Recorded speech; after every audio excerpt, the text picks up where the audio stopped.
he kind of is the one that needs that help. So I would love to see if they can kind of allow Sheo to go into a little bit more of a sportive role in this draft phase to kind of unlock the rest of his team to ensure they have some success. I get it.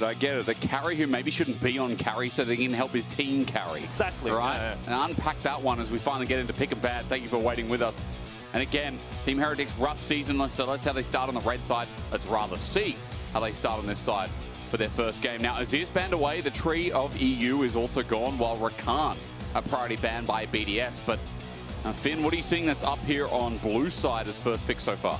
I mean, we'll see. There have been some teams that really put high prior on these early top lane picks, like the Gwen and Jayce. I doubt we're going to see a first pick. There are still the junglers up and available. Yep. To me, the Wukong, the Xin Shaos, the skirmish-heavy junglers that really have been popular in this reel. There's the Wukong being locked in already for Rooster. I mean, probably going to go to Boukada, right? But we'll see how Heretics responds here. I would reckon that you go for a similar kind of jungle style as they take away the Jayce. Actually, I think this is a takeaway from Rooster, and they really keep going onto this AP jungle heavy playstyle. They pick the AD. Obviously, this can go mid, but primarily this is to take away from Rooster, who's been so dominant on this Jayce. Well, we get a Sejuani though instead, so do you like that better? I mean, there's no AP playstyle, but you are more supportive on the Sejuani, which leads me to believe it's going to be an AP heavy mid regardless. Yeah, I mean, in general, as I said, I really like this pick for Sheo. I feel like when you play the Jayce, you want to be early in the river to really like start landing those shock blasts when the enemy wants to retake. And sometimes when you don't have that tank in the jungle, it can be a little bit hard to come in and take those positions that you so dearly need. Not gonna talk about the hovers, it was Kamiloo hover, but the Sion is gonna be locked in for Rooster. Not the lane dominant top lane that we have seen in play, but it's a really good matchup into the Jayce. When you land that E on a minion and follow that with an ult, you have the potential to take some really good fights, and obviously with swaps being so prevalent, Sion is just the prime top laner for swaps. He is as well. Rooster's second game onto this split as well, especially when he's the highest damage profile. It means we're gonna see a little bit less, but maybe if they play more towards scaling for BDS, which seems to be the go right now. Orianna synergy with the Wukong.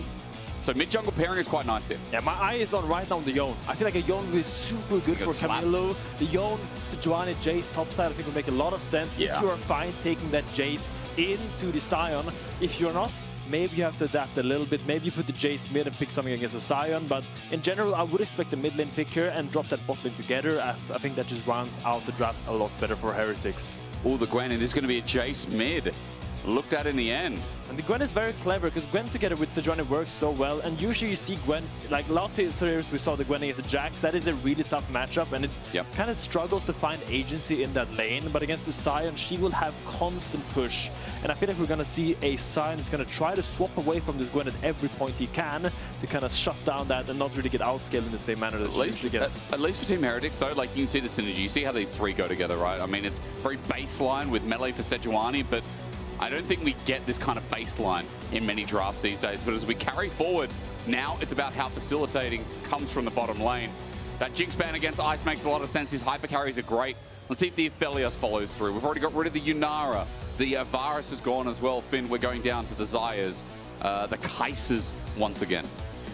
Yeah, we'll see where they take this draft, because I feel like both teams have really set up a really standard draft phase. I think they have a good amount of engage, they have solid laning phases, and it allows you to be a little bit more creative, a little bit more free in your bot lane draft. You don't have to go for those standard engage supports if you do not want. Stuff like the Bard lanes, the Karma lanes, they somewhat open up with these drafts, but generally I think we're gonna see a AD carry picked here by Flakked, the one he prefers. My eyes are on the S roll. The Aphelios, as you said, might be taken away. Actually, it's up and available, but I think not something really Flakked plays. I'm trying to think. I'm thinking at the moment, no, not this split. I was thinking historically, yeah, of course, but you're right, not this split. Flakked has been the Aphelios, has been the Xayah, the Yunara so far. Even an MF game lingers in there too. Jhin, another long-range option maybe we have to consider is double tank duty taken off the ball by BDS as that Poppy is last to go. Yeah, and BDS clearly is setting up a Rell pick here on 5 for Parus. They ban Alistar and the Poppy. Really annoying champions for the Rell. So what you could do here as Heretics is actually take away that Rell, because the prio has increased so much on that champion, and then actually counter pick your AD carry, which is a little bit unconventional, but that would be a clever adaptation by them. But we will see what they look for. They're actually looking for the Corki, which is a good pick. Not really a hyper carry in the same sense, but Corki does allow you to kind of control that lane in a solid manner and kind of try to build that lead in the laning phase. Obviously, on free items, you'd rather have an Aphelios or a Jinx. Yeah. But at a one-item 24 spike, Corki is not half bad. But what do you think running into this? Now that Civ has gone, which I think is a very intelligent ban, you wanted to see the Rell. You said they were fishing for the Rell with the Alistar ban, which is a good call-out. But AD carry pairing with this, is it just going to be an Aphelios game 1 to give a bit more range to BDS? I always think either Aphelios or I think a Misfortune would be very good here. You have Together the with the Orianna, the Rell, I think it makes perfect sense. Yeah. I don't know if I see... I mean, I do like Ice on the more hyper carry champions. The Aphelios he has been very good on, and it's kind of what I would expect. We'll have to see what Kai'Sa's also there with a bit of dive if you want to go for the synergy of BDS's comp as well. Yeah, it's rightfully so. I think Kai'Sa is a fine champion. Might be hard to dive into through the Sejuani, through the Gwen in these fights, but you can play slow. You have that Orianna, which is that consistent long-range damage. Yep. You don't actually have to commit instantly in the fight. You can kind of take your time a little bit, as we see for Stend and Nautilus. Will be a double engage support. Very, very common. Butter and bread drafts here. You know, they have the butter, they have the bread. It's very standard. They have a lot of engage, a lot of damage, a lot of tankiness. No real holes in any of these drafts. The big discrepancy, I think, is in that top lane, the Gwen and the Sion, the carry top laner versus the tank top laner, the guy that wants to swap and the guy that wants to chase the guy who swaps away. Well, Carlsen so far has been pretty good in lane, so it makes sense that, again, he saved himself for this matchup, and for game 1, it's so damn important. I have to apologize before, Finn. I dug you into a hole because, you know, after watching the first series go down so quickly, we're like, man, SK kind of threw away their chances, but remember, SK are waiting on a limb, like a whim, a limb, or him, or whatever they wait on, whatever people sit on these days. They're waiting to see what Team Heretics can do. Team Heretics are sitting 0-3. They have had a rough season so far. It's been one of their worst performances this year, but in their group, they've got one chance here to climb their way out. Not only does the winner get their spot for the crossplay decider, but the Heretics specifically, a win here would finally get their first series on the board and push them into playoffs, push them into that crossplay decider. We have a pause to start. Where did you get that Blitzcrank from? I've never seen that before. Finn, is that from Sweden? Where's that from? That's not from Sweden. That's a very beautiful shot. What's up with you in Sweden, man? Dude, I like Sweden. I like that you come from a foreign country that's just not very well known. I mean, you guys keep to yourselves a bit. I don't think Sweden keeps to themselves a bit. I think Sweden is pretty well known. You've got great cheese. Weird socks that got holes in them. You're thinking about Switzerland, man. Oh, Sweden is not known. You're so Australian. You don't even know the difference between Sweden and Switzerland. Bro, I didn't even know that where Luxembourg was until 3 weeks ago. Like, oh man, you should have seen. I'd never heard about Liechtenstein until last year. Like, that's how fresh I am to Europe. You know, I went there and I'm like, what is this place? I can't believe you, Jake. You come here on Carlsen, you call me Swiss? Bro, you know what's crazy about your country is that from 2 hours on a train, and I think I went from Copenhagen to Malmo. It was like right next door. It's so close. I think it was Copenhagen. I can't remember, but yeah, that sounds right. Yeah, but bro, happy place there. I mean, yeah, it's a beautiful country, Sweden, obviously. I don't want to talk too much about Sweden. I would rather think about the stakes in this game. Okay, yeah, you tell me. Heretics really needs this win. And I really like where Sheo has taken this draft. The Sejuani, the Gwen, the Jayce. I imagine, together with the Corki pick, we're going to see a lot of focus on those early dragons. To me, I think that is really the crucial point, which has been the play pattern for Heretics, where they find so much success in stacking those early dragons and securing themselves up, setting themselves up for a really clear win pattern. I'm just getting confirmation on what the delay is for now. There is no update, but there is a pull straight into the game, so hopefully it's not toilet break, Finn. And just a quick rehash for everyone at home as well. For BDS right now, they are locked into playoffs to confirm. All they need to do is get a series win here, and they will help SK. They are SK's heroes right now. I'm currently watching through, you know, like the MCU timeline at home. I got up to Iron Man 3, and I mean, they take a long time, those movies. And essentially, like that person stuck in the bank until she was about to get shot, but then Captain America came and saved her. And she said, thank you, thank you so much, Captain America. You want SK to be saying those words to BDS at the end of this series. You want SK to be that lovely, helpless woman in the bank saying, thank you, Captain America, to BDS. That's essentially the stakes here. Did that make it easy to understand? That makes it perfectly easy to understand. I mean, I've actually been in SK a few times. She could have died without BDS. I remember 2023, that was back when we had 5 games a day. We played the first game, and we had to wait until the 5th game was played to know if we qualified to playoffs. So we sat in that back room just waiting, biting our nails, just dreading our existence. Oh, God. To just sit there and wait, and then game 5 came, and the team we wanted to win were really far ahead, and then they threw, and we sat there for 4 hours, and then we were just out of playoffs. All those emotions just go through your head, and then you just sit there like, you just become so numb. You sit there and all the emotion that drained out of you, because suddenly you were thinking about, I was going to play more games, I was going to go further, we were going to come back in the playoffs, we are going to take the summer title, and then you're just out. And I feel like the stress on these players right now is very high. I feel like all of these players want to show more than they have. I think when you're a pro player and you are on these struggling teams, it's very tough because all eyes are on you. All eyes are on you, and people don't expect much from you, but you expect a lot from yourself. As a competitor, that's all you have. True, you hold yourself to a high standard. Below, you can see audio issues on stage for the time being. Thank you very much, production. So we're just getting that sorted. But yeah, I mean, it is hard because, like, your culmination of a year, like, we don't have championship points anymore. There is no safety net of, I did well in spring, I did well in winter. Don't worry, I'm fine in summer because I'll still make playoffs. No, if you are knocked out here, you're done for the entire year. Guys, it is not even September yet. That is a 3.5-month break. And Team Heretics are deciding whether they have an extended holiday or they fight once more. SK sitting in the back room doing the fin right now, saying, are we going to survive to the cross-play decider? Are BDS strong enough? There have been issues with this roster over this split. They have been changing and adding in elements. Boukada, Rooster come to mind. Parus this year as well. Is Nuke who sits there and watches, who, against Sheo, against old friends, has to now face off in one potential last best of 3 for the year. Welcome back and thank you for waiting. Welcome back, and it says Carlsen may be in trouble there. He has the flash. He got tagged. And with the aftershock as well, it's a bit of extra burst damage. Carlsen getting a second skin. No flash over the wall, but Carlsen burns his. Ice doesn't need to match it. They already got the summoner spell. Flash burn from Carlsen there, and it's gonna be quite annoying because suddenly you can't just flash over that simple Sion Q. Sion as a champion has all the damage loaded into one ability, and if you're stuck to a really clutch 1-1, not having that flash could be really detrimental. True. Especially since Gwen a lot of the time. Nuke, Team Heretics, I mean, they're getting one back, but this might turn into a kill. The extended flail and auto from Flakked.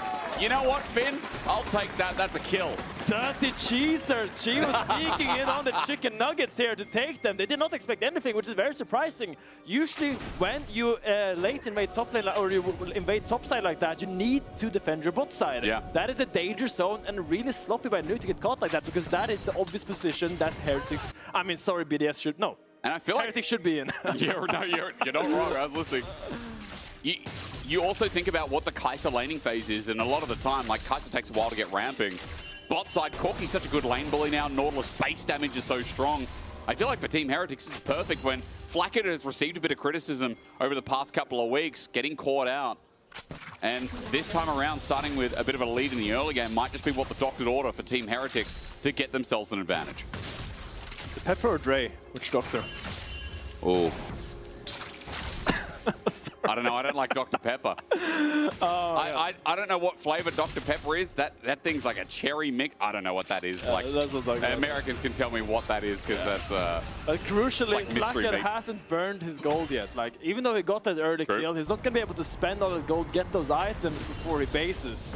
So right now, the lane state is just, sure, you have a little bit extra XP, but still, BDS will try to get these early outpushes, I think, and look for this swap, because you really want to mismatch this Gwen lane with the Sion lane. Yep. I keep hammering it in. Swaps are so strong in the early to mid game, and it really helps you have an easy transition into those later halves of the game. When you have these lanes, like the Kai'Sa, who kind of struggles against the Corki in the isolation, and you have the Sion, which obviously doesn't want to go up against Gwen. I mean, if this keeps happening right, Ice gets chunked out again. Good dredge line. They level up at level 3. The root in, not going to do too much. Parus crashes away. For Team Heretics, they're slowly getting this push in. That gold lead is slowly mounting. And as this wave finally comes in, stepping up against the phosphorus bomb, just seems so difficult. I mean, this matchup will be tough in the early games. We don't want to get... Oh, nice. And that might be a kill. It is! Parus just dead. Stend on fire so far. What a hook by Stend. It threads the needle with an anchor and gets the kill. And now they're going to get the recall. Corki is 2-0. He's going to get a massive base here. Great play by Stend. And I think this really highlights why he's been one of these players in Heretics who really highlighted this summer. I think he's been so solid. He has such good fundamentals because usually, like, the good thing about the ERLs is that these rookies, they don't really rookies. They have had a lot of time to develop in these ERLs. And I feel like Stend, he comes in, we see him here in the LEC for the first time, but he has played for so long. I've known this guy for many, many years, grinding in the ERLs. And now when he comes into the LEC, he has a lot of experience, a lot of expertise, and a lot of game knowledge. And I feel like he really helps this team. This is not really a team of 3 rookies. I feel like Kamiloo and Carlsen, there are more rookies than Stend, but he's more a veteran almost, despite having the rookie title. Yeah, I think we don't often point out the experience that comes from ARLs, as you're saying. Like, you know, there's a new stage in the LEC where it is a lot more pressure and the skill level's a lot higher when you consider the heights of teams like G2, Fnatic have passed, and the quality and the caliber we have in the league. You're dead on about that one, Finn, and for Stend, it is a nice pressure test, especially in this game, which means so much. As a quick side note, Team Heretics with those 2 kills over to Flakked are now 1,000 in the lead. There's a double kill Corki walking around who is slowly getting towards that Phage, a tier in hand as well, and those swaps you're talking about, Finn, have come in, but a dredge line into Rooster. He's going to get popped out a little bit. Where the wave is quite nice, slow pushing. Rooster just has to wait up and wait for that wave to finally meet its makeup. Let's say Rooster's opted in for the null magic mantle. I'm not sure if he was down for this swap. Maybe he was just seeing his bot lane like, oh, we're going top lane now. You can go against this Corki that's 2 kills. And now there's a Corki with 2 kills and he has a null magic mantle. Do you reckon he hasn't played against Corki in a while? He's like, Corki still does magic damage, right? Like, he's still converted, right? It's not great, because usually when you're a top laner in these games, you would like to itemize towards what you're going to go against. And here, I mean, I think this swap is quite telegraphed. This could have been a glove armor. Obviously, I'm nitpicking heavily. He will walk up and stop his recall. Nitpicking's good, though. Finn, that's why we employ you. We like nitpickers, you know? People that really pull out, like, you know what? If he stepped there a second faster, he could have done this. That's good. That's I mean, it doesn't end up mattering now, because now Carlsen is going to match the Sion. He's going to chase him, as I said, and Flakked is going to try to rematch these lanes together with the Kai'Sa, against the Kai'Sa and the Rell.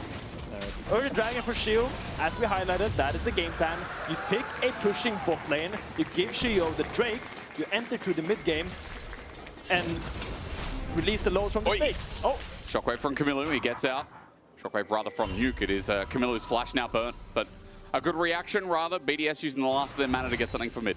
Yeah, I mean, good. No flash on this Jayce is gonna really hinder Kamiloo's ability to play forward. Obviously, when that Wukong gets that Cyclone, it's going to be quite scary for him to walk up. Cyclone into Command Shockwave is a nasty combo if you don't have Flash. It's going to be a quite easy pickup for them. But lanes are slowing down a little bit here. Ice is once again trying to go against his Gwen, chasing him across the map. Really doesn't want the 2v2 versus 1v1. They really want this mismatch. I feel like one thing I should point out, Finn, is that the top wave got pushed in well by Ice and Parus. I think a couple of minions denied to Flakked. He's now slowly pushing out top, so as Ice comes down here, that Sion's not going to be late at all. The wave actually in a good state where Rooster's going to be able to accept this. Ulti on hand, but might not need it here as he loses 1 to 2 minions just walking to the baseline turret. Yeah, I mean, the trade-off here is that, sure, BDS gets the farm. They get the farm through these bad matchups, but look at where the Heretics bot lane is. They're constantly on the side where the next objective is. That's true. When Dragon is spawning bot, they're bot side. When Grubs is spawning top, they're top side. So it's not a free laning phase from BDS. They are losing things for these swaps, but at least they're getting gold on their carries, they're getting gold on their tanks, and they are quite stable for now. Like the Dragon trade as well, got to come into account that Team Heretics, a team that loves these early Dragons, gets the objectives that they always ask for. Now Kamiloo could be in trouble. Let's wait. Shockwave not up and available yet. Trade from Kamiloo back is not really going to matter too much, but Nuke is starting to bully out in this matchup, and Kamiloo has to pay respect. It's a nasty wave state in the mid lane. Nuke's going to walk up here when he has Shockwave. Kamiloo in big trouble, but Carlsen looks for an all in on Ice. But nice ult from Ice. The last of the needlework is about to come through. The scissors out. Gets hit by partial barrier as well. Carlsen has his flash, but he will not match. Ice is down with the summoner, but Carlsen getting something back. Really nice find by Carlsen. getting the flash and the barrier from the AD carry in a 1v1 is really crucial. Especially when they're getting grubs, yeah, like, I mean, both sides of Heretics the map. is dominating the map right now. I think the only real avenue BDS has is that mid lane wave state, where the Kamiloo has no flash. The fact that his wave is in a really poor spot. There, see, look at Wukong, look at Rell. They are really trying to capitalize on this mid wave state. They really want to get something here, but Kamiloo would just take the bad base. Very mature, very demure, very good call. Very demure. Yes, indeed. Demure is demure. See, I'm not medic. I don't have a vocabulary with me. Demure to me always just sounds like a fancy way of saying good vibe check, you know? Yeah. Like, these days people talk about vibes, but back then when people had class, they were demure, weren't they? I have to look up the demure, meaning. it's just like well behaved is how I would define it. Oh, yes.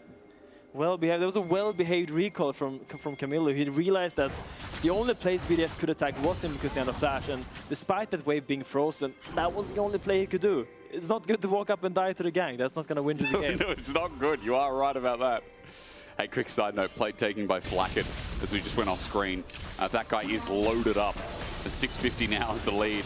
I'm also looking at quite a modest and not a demure lead, but a nice, presentable lead from Sheo. Sheo's up 30 CS, and now he might even be up a kill. No flash, no barrier. You said it. Ice has donated his kill, and with no summoners, he's free-picking.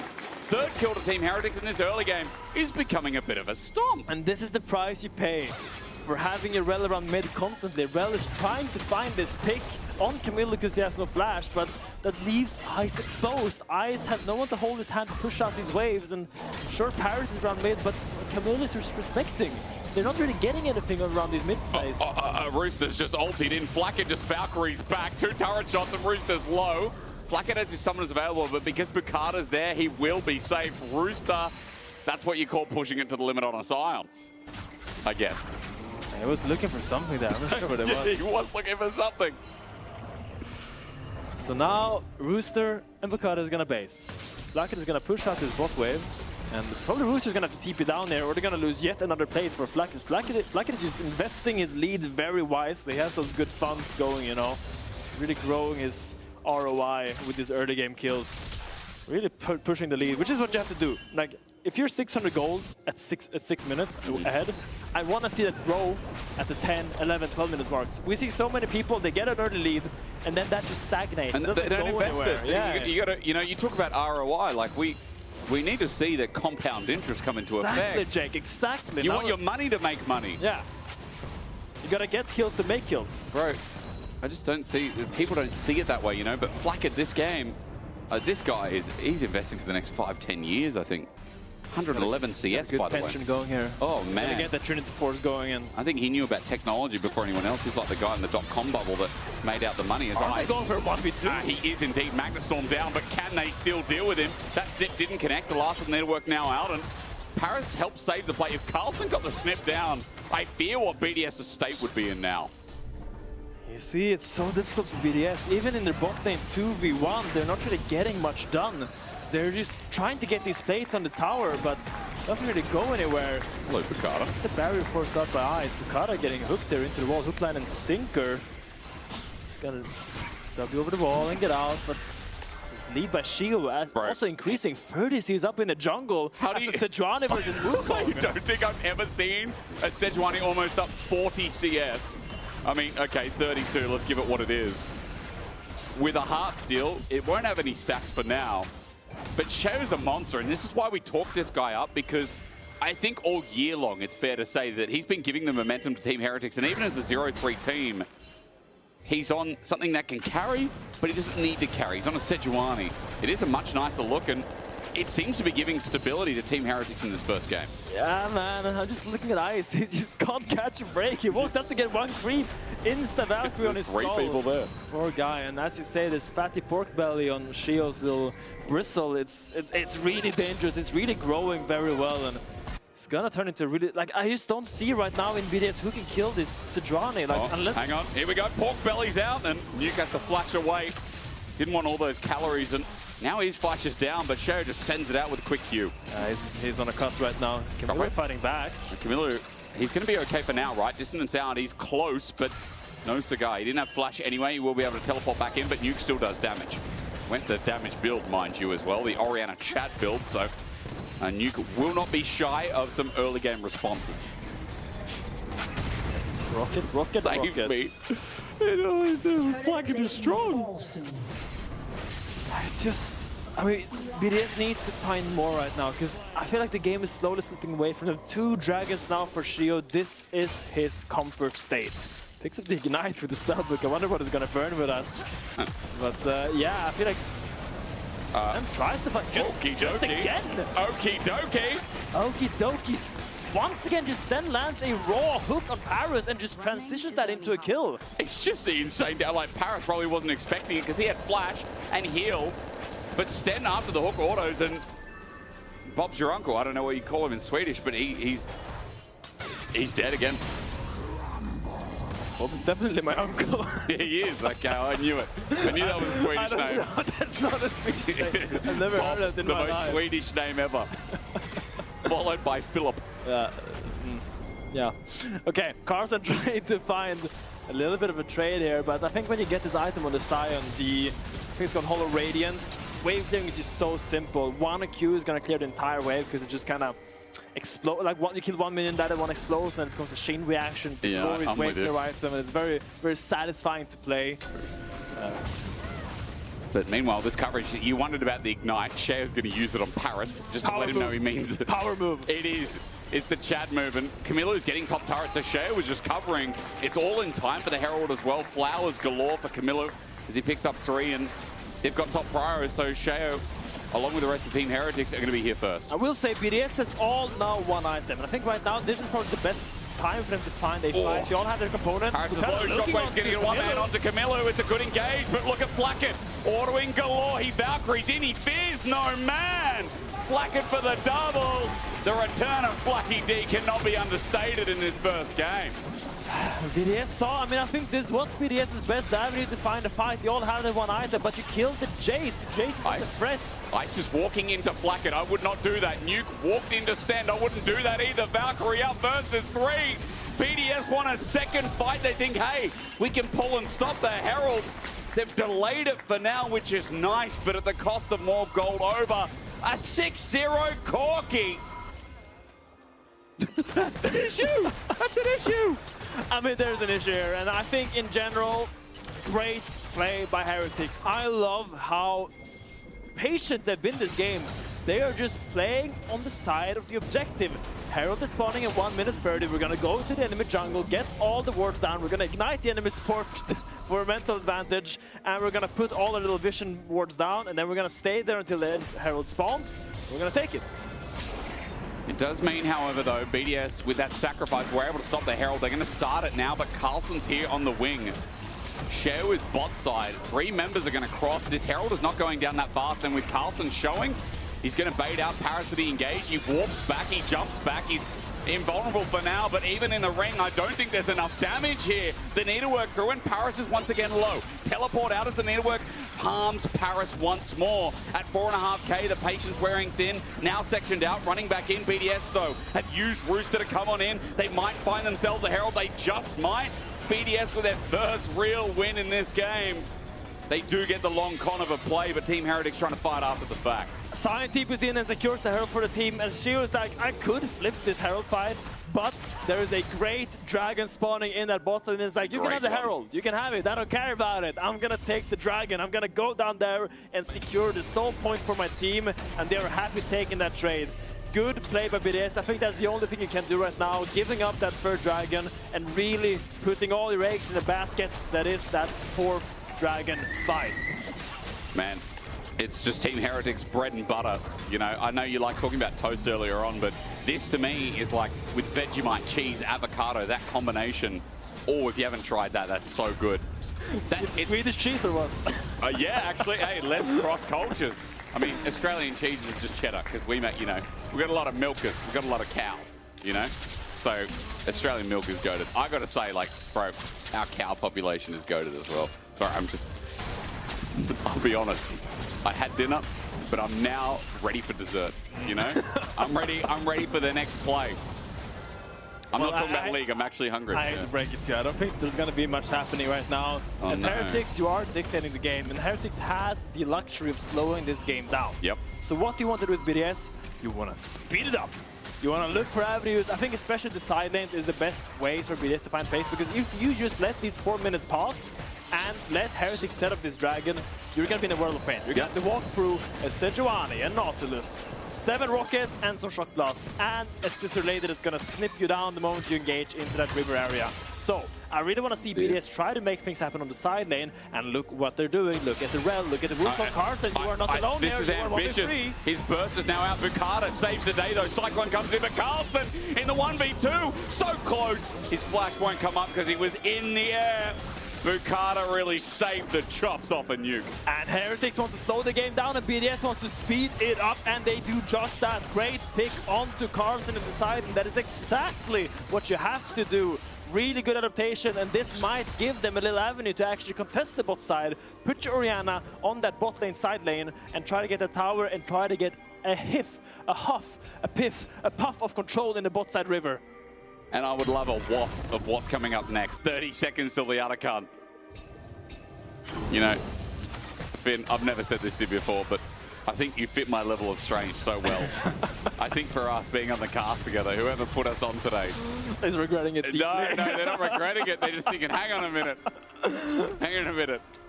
There could be 2 of them. You know what? If this goes to a game 3, Finn, I only dream of what magic we can make together. Now, speaking of magic, BDS, you said they want to speed the game up. Well, Atacant is a good chance of that. A bit of gold in their pocket that they desperately need. Right now, they're losing mid-turret, but look at side lanes. Nuke is trying to get a trade here for gold on the opposite side of the map, but he does have TP. Yeah, I mean, look at all this vision in the top side jungle. Top side. Look at all this vision. BDS are completely blind. There's a sneaky little vision ward that they have missed to clear. Where is it? Quickly shot. It's a sneaky little vision ward that Heretics missed. A sneaky little one that they missed, so they actually have a little bit of information, and now they're going to put down the Herald mid and force Heretics' hand. They're going to pull them into the mid lane and take Carlsen away from the side lane to kind of stop that play. I guess Carlsen doesn't need to come. I guess he does not. I mean, they're just going to take care of it by themselves, and it does get a charge, which is nice, but... It was definitely a Herald. It was definitely a Herald. I mean, mid is healthy enough for now, and Team Heretics hold their ground. 2 minutes till Dragon, by the way, but I have noticed that as Carlsen gets the push in here, he's about to go back with his second item.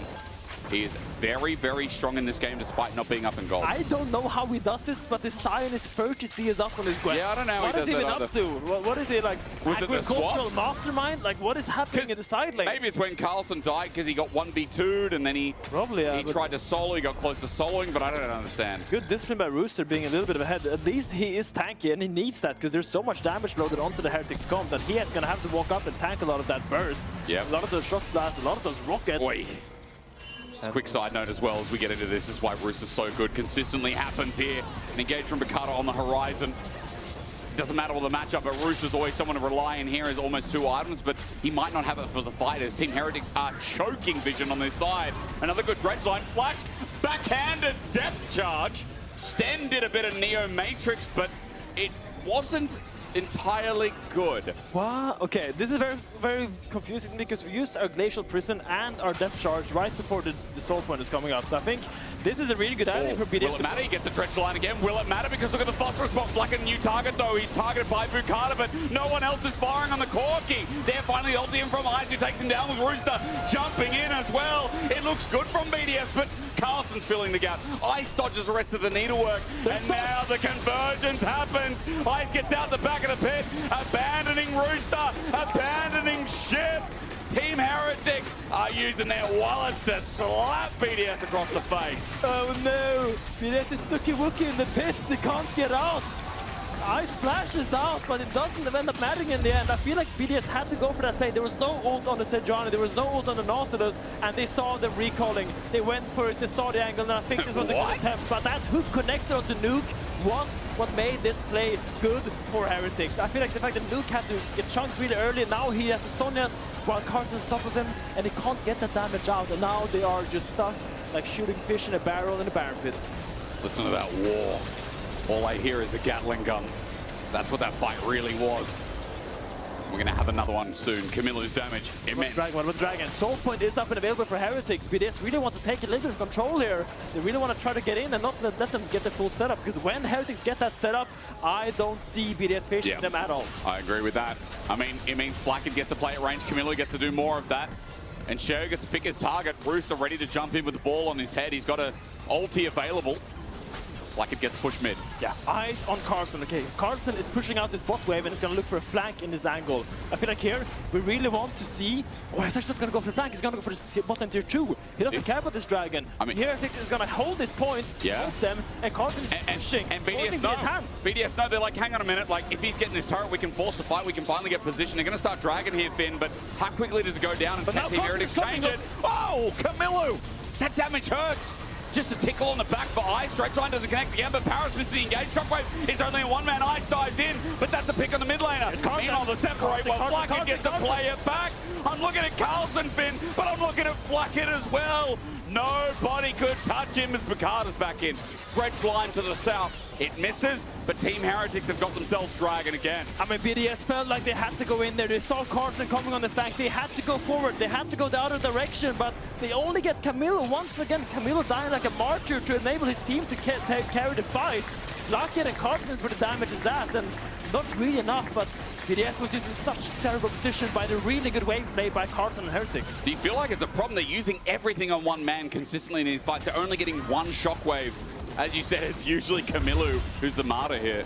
Yeah, let's slow down a little bit. So BDS is getting really stressed about Carlsen on their flank. So they feel like they have to go in there. They have to go in no matter what. Parus engaged onto Kamiloo to get this pick, but I mean, the damage is so big. This Sejuani did so much damage on the backside. This Sejuani did so much damage. She's so powerful, and sure, they get Kamiloo, but it's just not enough. That is not enough. There's so much damage on this Heretics roster, and the moment Carlsen shows up, that fight is kind of over, and you have to scramble. Boy, okay. I understand, Flakked, I understand. I mean, Flakked is getting a massive ROI right now on that early kill. But see, Nuke did no damage. He hit a shockwave, but it's only under one. That's what I'm talking about. One target for all their bursts, and it was just Kamiloo. Nuke has quite a bit of damage in his kit, but he didn't hit much of it. Now it's going to be in a trade. Outer goes down bot. We'll see if Nuke can actually make it a trade. But obviously the gold value is better for Team Heretics as Baron is now up. And this TH squad can start zoning and control and vision here as well. Heretics is just in their element right now. They're all going to recall, they're going to take that portal back on the top side, and they're going to force this Baron fight. I mean, right now BDS is going to try to get a little bit of vision back, a huff, a puff of vision, whatever we said before. A huff, a puff, yeah. Yeah, and try to get a sneaky ward potentially so they can look for steal. I think right now BDS' best avenue is Heretics starts Baron and Boukada lands a massive steal. Like that is your avenue, or the game slows down and you get your third or fourth item on your carries. Actually, Ice already has 4 items, Kraken, Nashor, and Ginsu. I'm not a Kai'Sa build man. I do not know Kai'Sa builds. This is a disclaimer. Yep. But I don't understand why you go AP Kai'Sa and buy Kraken Slayer. Someone smarter than me has to explain that to me, because I don't understand why you would buy AP Kai'Sa with Kraken Slayer. Talk to me, Jake. Why are you asking me? Why you are? Yeah, I'm not the Jack Spectra of today. No, you know? but like, okay, so I understand the thought process because you get a lot of on-hit damage with this build. It's not really an AP build in the sense that you kind of poke with Ws. I feel like the Kraken, the Ginsu, the Nashor, all alt-attack on-hit damage. But I would kind of want to see him lead more into one direction, you know, find his niche, like concentrate on what he's good at. Because I feel like now his build is a little bit all over the place. But I could be wrong. I'm once again displaying I'm a stupid top lane main. I play K'Sante, Renekton, and Kled. I should not be commenting on Kai'Sa. No, you should. For that reason, you should. Yeah, they're the Chad champions, right? I mean, look, Kai'Sa's a Chad. She jumps in and absolutely sends it. And that's what this game's been all about. But you're right. Like, there is a mix-up build. And we'll get some more commentary on that for game 2. Don't worry, Finn. I won't fire you for it, man. It's okay. I'm here for you. I take all the blame. No, I want to learn, man. I just want to learn. I know you do. I know a lot about League of Legends. You do. One thing that always has went away from me is Kai'Sa builds, because they change every single Every month. 2 seconds. Yeah. You know, you fill the sink up, you fill the bath up. There's a new one. Game. Heretics has started this Baron trying to find the turn here. So to a clone. There's poking. That's good. Again from Ice, thanks to the AP, but it's not going to mean too much. There is a tank in the way in Flakked, or rather, excuse me, from Sheo. But Flakked also there. The poke so much. Ice had to back away. Baron part 2 going to be started here with a mid push. BDS are a man down. Eyes on the shot blast, first one misses onto Rooster. Kamiloo's position is a little bit odd. Stretch line set up, look at Sheo, sends the ice wall out, and from the side, Kamiloo brings the hammer down. Carlsen will take a shockwave, but again, it's only one man. BDS will catch no break as Kamiloo is taking down names. The guy was focused for so damn long that he's got a grudge match against the whole of BDS. And I doubted Kamiloo's position, but it was great because there's no threat of the Kai'Sa. The Kai'Sa's a base, but they still have to walk in. The threat of this Baron just forced BDS to kind of engage there, find some kind of avenue, because that HP bar is going down, down, down every single second, and it doesn't matter if Jayce is on the sideline. Great turn by Stend and Sheo. Watch again, you said Kamiloo, great spot, because yeah, he sandwiches them in. I mean, usually Jayce wants to be with a team looking for the poke, but he found a really good flank angle because BDS has to go into the Baron and kind of ignore this Jayce. And he just put out so much damage. Look at that shock blast. Look at Nuke here just getting melted by this Jayce. He's so strong right now, getting 3 items and those strong boots. Man, I feel like Team Heretics, again, they've had such a rough start. They went against Fnatic at the start. They took a game off, and that series did look winnable at week 1. Week 2, G2 ran over them. Against SK, again, they threw away that series. They have been the own makers of their demise this split. This game is looking great. Team Heretics, when it matters most, they arrive. And here in this first game, all they have to do is send it out with an 8k gold lead, and Baron now pushing in. It's up to BDS to find their mastermind counterplay, however hard that now looks. That's a split pushing Sejuani. He's just alone hitting the tower. He just wants the stacks and he wants the ulti, and he'll get it again. Nuke's going to go gold, but that'll buy time for his own set death. The needle works out again, and Carl is going to rip through. The sewing class was expensive. Man, BDS did not sign up for that one. A double kill as Sheo runs into Eyes, but his back breaks up against the wall. Sent to bed, sent packing for game 1. Split push Sejuani is just genius, man. What are they going to do? Engage on him? No. They're going to take the tower, they're going to take the base, and they're going to take the game 1 victory in the crucial elimination series for them. Really well played by Heretics and just so well disciplined.